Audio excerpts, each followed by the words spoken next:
So this is Atlantic Avenue in the Villas, New Jersey, and this house right here on the left, with the yellow siding, was where I spent summers from probably like 1978 to 1982. It looked kind of like that. It didn't have the siding or anything like that, but everything here has been renovated over the years, over the decades. Okay, this spot right here, and more building happened. Now you can use your imagination. I'm going to flash a picture up. So this used to be the location or the parking lot, and then right beyond the parking lot was Layer's Dutch Kitchen. I'm going to flash a picture of that. But today's episode of Playing in Traffic is going to be about what it was like to for any given day of a youngster my age in the Villas, New Jersey. Summertime in the Villas, New Jersey. We used to come down here all year round, actually, but so yeah, that's what we're going to do today on Playing in Traffic. When, back in the late 70s, mid 70s, late 70s, early 80s, these properties weren't here. There was a small house here, and but the interesting thing about this parking lot is Layer's Dutch Kitchen was packed. It was always super crowded, and so you would have parking in this lot here, and then there was also a lot right next to it, right around there. And me and my cousins, and we literally lived about 30 yards from this parking lot. We would come here with a beach chair, and for a quarter or whatever, we would tell people we would watch their cars while they went to eat. Not that they had anything to worry about to begin with, but I remember making a couple bucks. I remember making a couple quarters. I'll leave it at that, not a couple bucks. But and this place right here, the White House, this one right there, was an original. That's been there forever. And my understanding is whoever cooked in Layers was able to get living quarters in that house. That was my understanding. And as it pertains to watching the cars with the beach chair there, we would literally just run back to the house as soon as we thought we had enough money. Yeah, we were jerks. Just to mention that there are a lot of original properties from the 70s. That was definitely one of them. Coming up here is a glass company that's been here forever, right there. And I just remember the house right next to it. Yeah, it's Camden Glass of Villas, New Jersey, as you can see there. This shack, oh yeah, that's an original. That's an OG shack right there. That one, I remember escaping a very creepy scene in that place once that involved a creep and a Playboy magazine, and you could just fill in the blanks with the rest. Yeah, that was really, took one peek at that situation and ran out the door. For obvious reasons. It's awesome because there is actually no outlet, and there's times I'll be on this road here and you'll see turtles, and I'll explain why. Because there is an absolute nature, just a haven up here. Because this dog's awesome. And this house is an OG house too as well. I love this place. Lady's always working on her ground. We really can't see this today because of the construction they're doing. All right. So this back there's a waterway. Hi, sweetie. Hi. There's a waterway back there. And we used to go back here. This was kind of like you could have access to this. and we used to go back there and do stuff we weren't supposed to do, like playing. This is the mosquito commission. I don't know if it still is called that, but this is all causeway in between the Villas, New Jersey, and Delhaven, which is the next town north of here. So we used to stop in there a lot, and yeah, dog really gave me the biz. Woo! And I love how it actually stopped barking right after I ended where the dog's fence line was. That was awesome. Yeah, so that place back there. What I remember about the 70s is they used to have, these areas always have, they still do have mosquito problems. You're right off of, that's a swamp back there. That's a waterway that comes out of the Delaware Bay. I'm going to come over here and show you.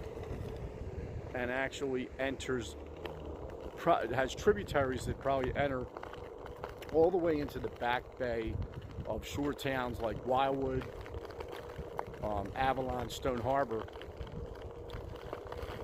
So there's everything back there. There's turtles, there's millions and millions of birds, crabs, and what I remember back in the 70s, I remember they had these little twin engine planes, and you'll usually see them flying along the Atlantic Ocean. They've been, the last few years have been on the Delaware Bay because this beach is pretty busy during the summer, carrying the signs. Well, those same planes used to drop this, it was almost like a powder or a mist. Maybe it was a spray, but everyone was supposed to be in their house when they were doing it. And that was supposed to control the mosquitoes.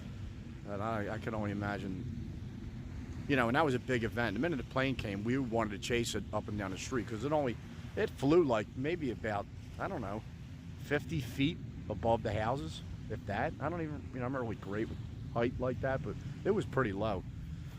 And I don't know if that had something to do with the mosquito commission, where they were pulling that fluid that they were spraying or whatever they were spraying. Anything called Octopus Garden just gets an automatic thumbs up from me. It's a beautiful property. So this was the beach. This is the beach that's right at the end of my grandmother's street on Atlantic Avenue. And there, you know, so we obviously hang down here a lot, day and night. I used to hang out with a bunch of people, and it was all girls. And I'd say women because it was just boys and girls at the time, right? Used to hang out all over here.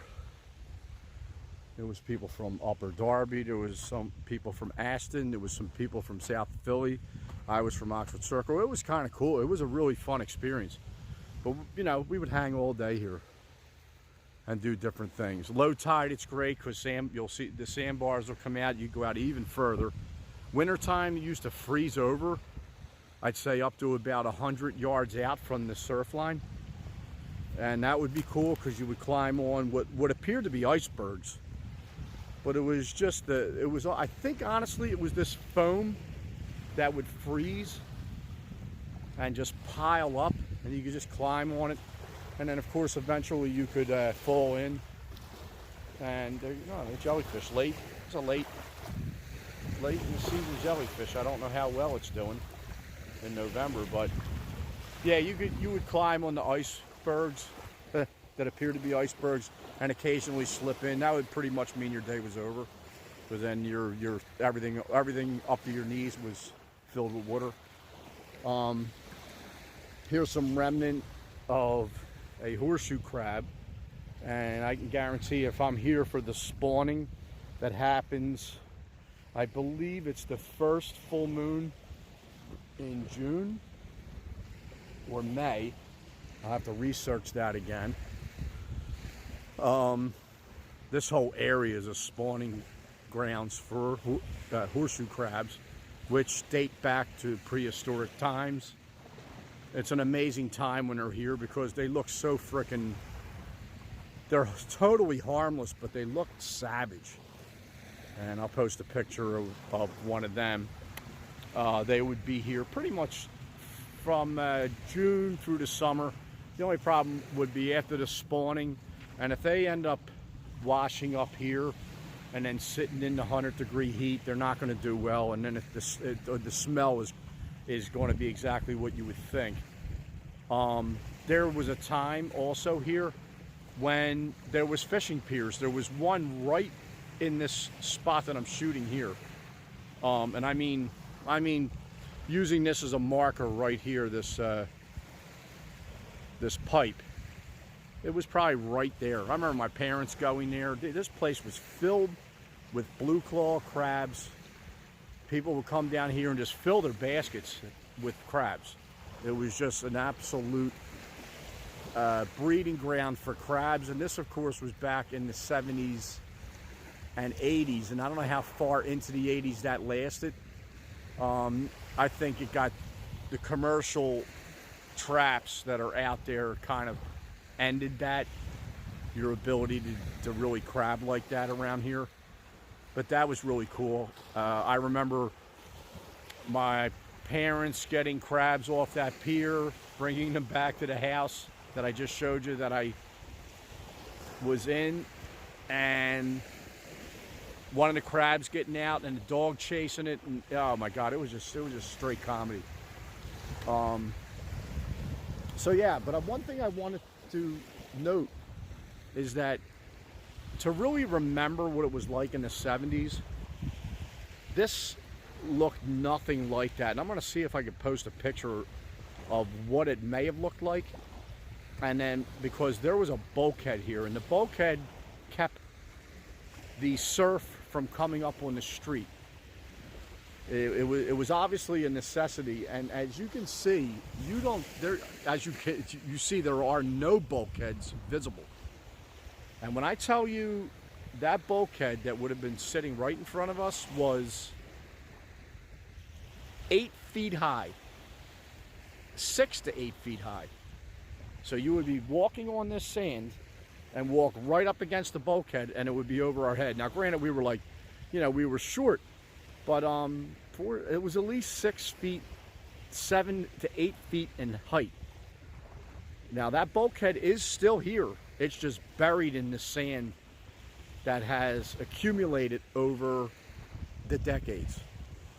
And I'm going to show you, there is a spot down here where you could actually see the bulkhead. It's still visible. And my grandmother lived right down this street. I'm riding away from where the beach is. That's back there. She lived right down here.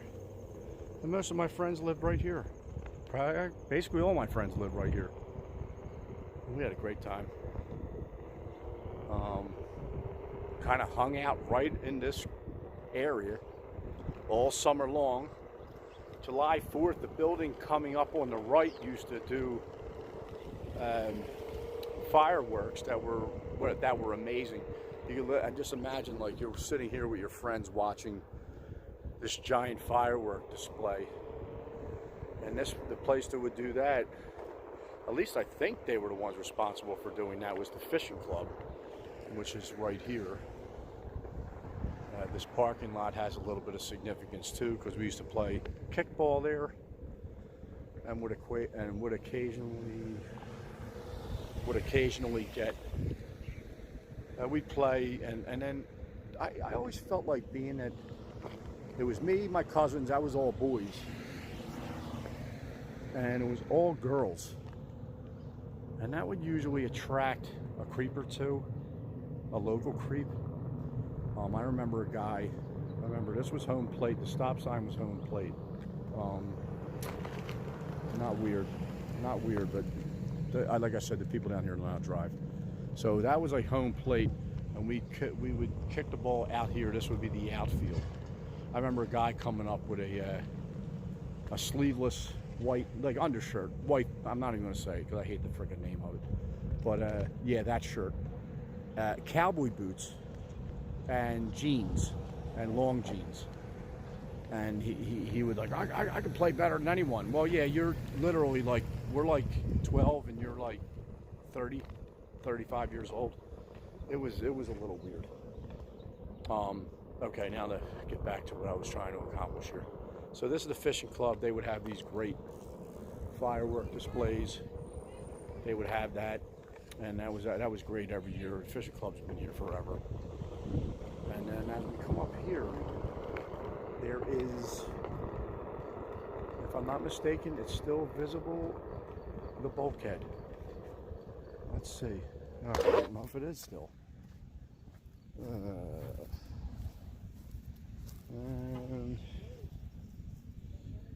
And it isn't. It actually isn't. It isn't here either. That's weird. Let's see. Oh, it was, and now it isn't. My baby loved it down here. Shout out to Tony Braxton. And shout out to Maggie. I love it. I love it. And oh my God, it's just the best. This is so cool. I knew this has been here. And yeah, she loved it. Oh, that dog. Tawny Braxton, I got shot, and I'll put a picture up of her. Probably on the beach too. I'll put a picture of her right here. I have plenty of them. That girl would be sand angels, drinking all of this. Oh my God! All you had to say, you want to go to the beach, and it was a wrap. It was a wrap with her. Her little version of Zoomies. Off of hearing that, forget about it. And it is nice to see so many people enjoy bringing their dogs down here. And this is amazing. As a matter of fact, I'm going to drop a tennis ball in here that I have at the house. That is incredible.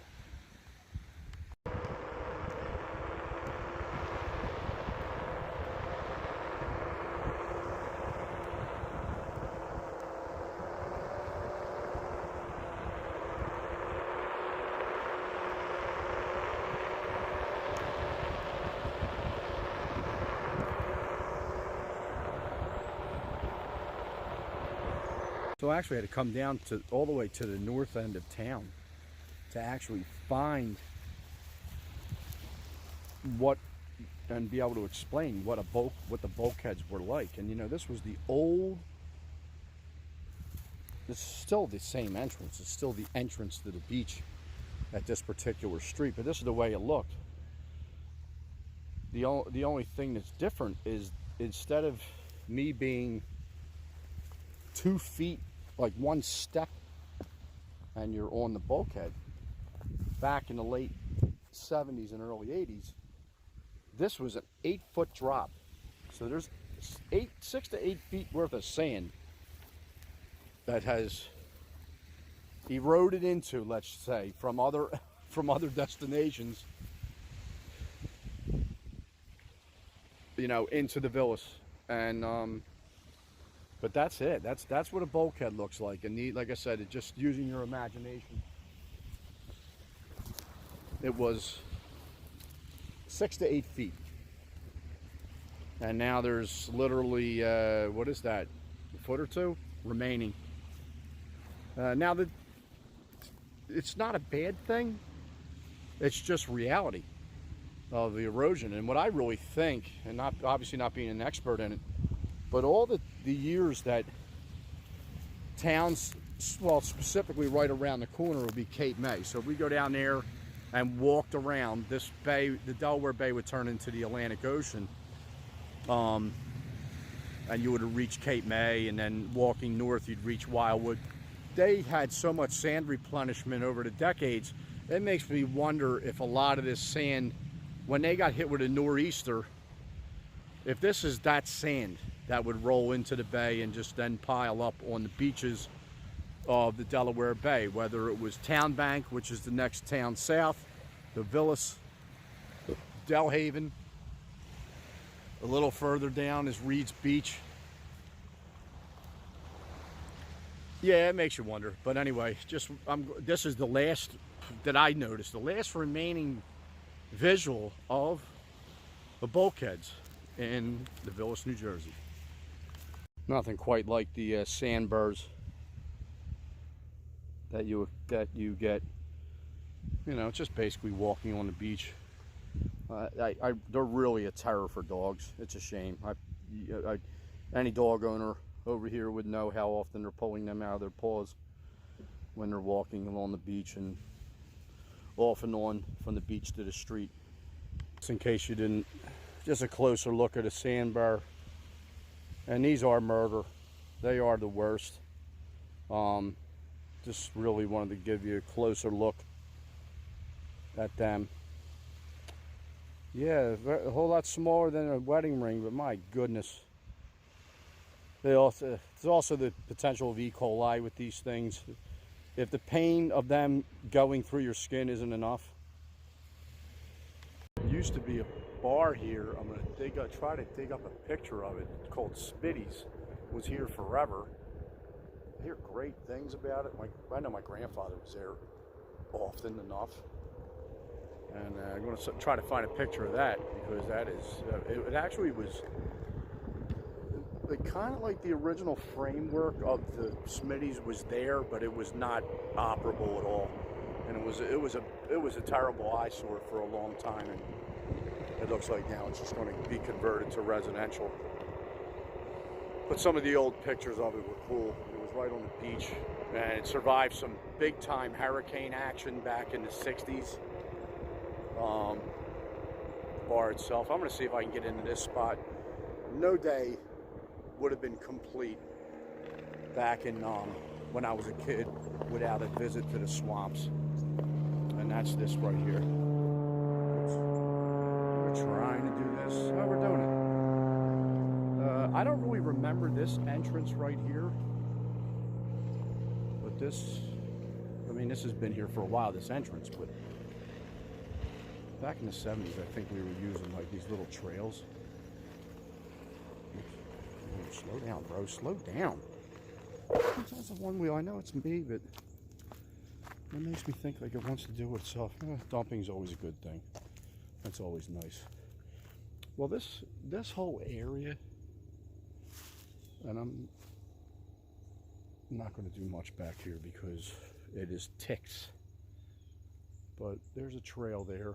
We used to use one of those trails and then to get to the swamp, and here, right over here, is actually a bit of the swamps right here. Right there. You know, they run all the way. This runs all the way out to, and I just did a video about Bayshore Road. The Jersey Devil video actually has Bayshore Road footage. This runs from the beach all the way out to Bayshore Road, right behind the Wawa that's out there. So this encompasses a very giant area of acreage. And of course, you know, we used to come in here and run around and have forts, put down pieces of wood to cross over here.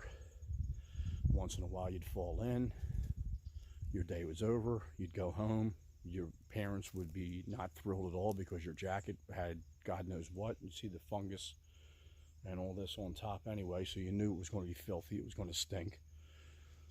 But it was like, you know, it's what boys did, it's what we did.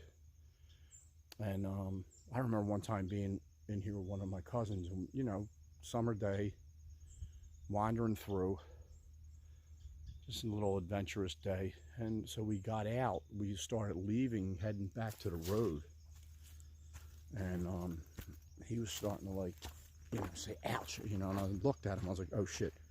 He had a ton of ticks on him, I had a ton of ticks on me. We're literally picking these things off, you know. So it makes you wonder, like, wow, that sounds like fun. It was that part wasn't, but wandering around in there, seeing the big giant snapper turtles that would pop up, I enjoyed it. One of the many things that we would do. on a summer day, as you know, as a young person in the villas. It was just what we did. Anytime I'm taking my long walks, my long bike rides, I always go this way. I always go back. I always reminisce, making new memories and just remembering how lucky I was. You know, I initially didn't really think about it at the time, like that it was a good thing to come down here because all my friends were in Philly, but my mom didn't want me in Philly during the summer. And she was right about that, because the couple summers I was in Philly, I got, it's small trouble, not serious. Light trespassing. I kind of established that in another video, that I'd like to climb roofs. That wasn't exactly healthy. Physically it was healthy. I was in good shape, but legally, no. So she would send me down here. Initially I didn't like it, but I mean, in retrospect, it was absolutely freaking amazing. It was an amazing experience. So I'm glad that I had that privilege and blessing to do it, because it was everything. And there goes these birds again. Love them.